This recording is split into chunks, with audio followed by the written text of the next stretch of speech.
Do I think it's an error? Yes, I think it's an error because Dukes of Hazzard was one of the most beloved shows ever. And now it's being cast in a terrible light that it does not deserve. That was John Schneider, better known as Bo Duke, speaking out after TV Land announced it is pulling the Dukes of Hazzard reruns off the air because the show features a Confederate flag on the car driven by the Duke boys. Immediately after a young white man killed 9 black parishioners in a Charleston church a couple weeks back, the calls started coming to get rid of what is called a racist reminder of the Civil War. The killer was a fan of that flag. First, folks wanted it taken down at the South Carolina Capitol grounds. Then came calls to remove Confederate flag merchandise from retail stores.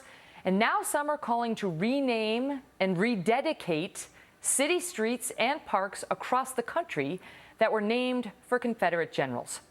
NASCAR has banned the flag from the stands. The Dukes are off TV. And now people are asking exactly how far we want to go when it comes to scrubbing our history. Mark Thiessen is a Fox News contributor and former chief presidential speechwriter to President George W. Bush. Mark, good to see you. Good to see you, Megan. And it's amazing. They're actually pulling down statues, vandalizing them of Confederate generals. And the question really is, how far are we going to take this? It's unbelievable. And I agree with John Schneider. And he said, can't we all just watch TV? I mean, the Dukes of Hazzard was not about race. It was about moonshine and short shorts and fast cars. It had nothing to do with race. What is accomplished by banning the Dukes of Hazzard?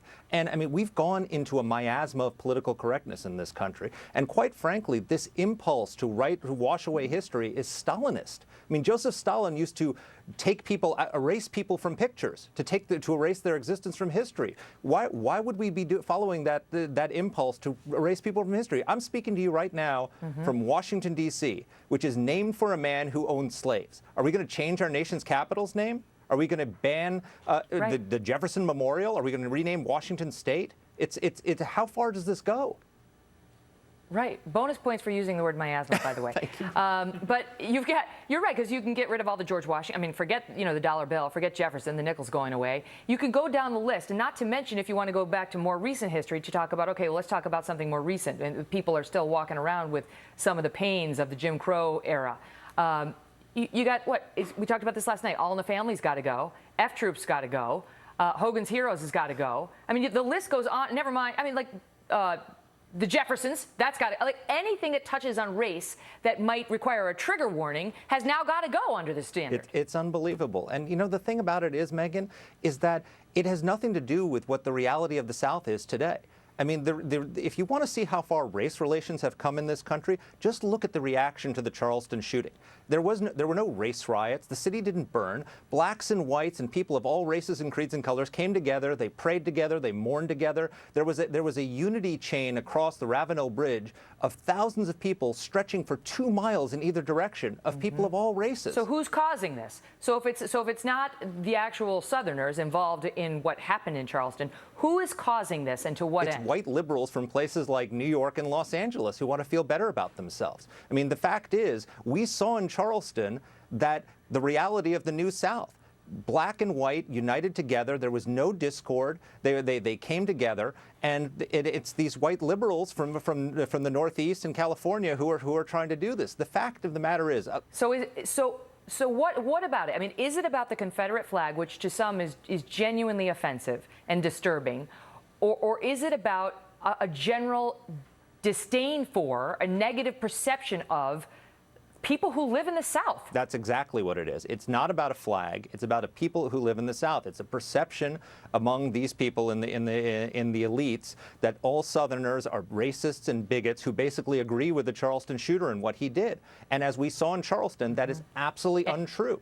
And the fact of the matter is, and yet you've got former civil rights leaders coming out. Including Andrew Young, who says the following about the people pulling the Dukes of Hazzard, which he is against. Listen to him.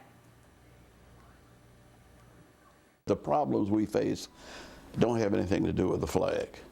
The fact is that 93% of the black people killed are killed by other black people. So if Black Lives Matter, let us start believing that we matter. How about that, Mark? Yeah, he's exactly right. So here's some stats from the FBI's hate crimes database. In 2013, which is the last year for which we have statistics, there were exactly 5 murders in America that were classified as hate crimes, and only one of those was anti-black.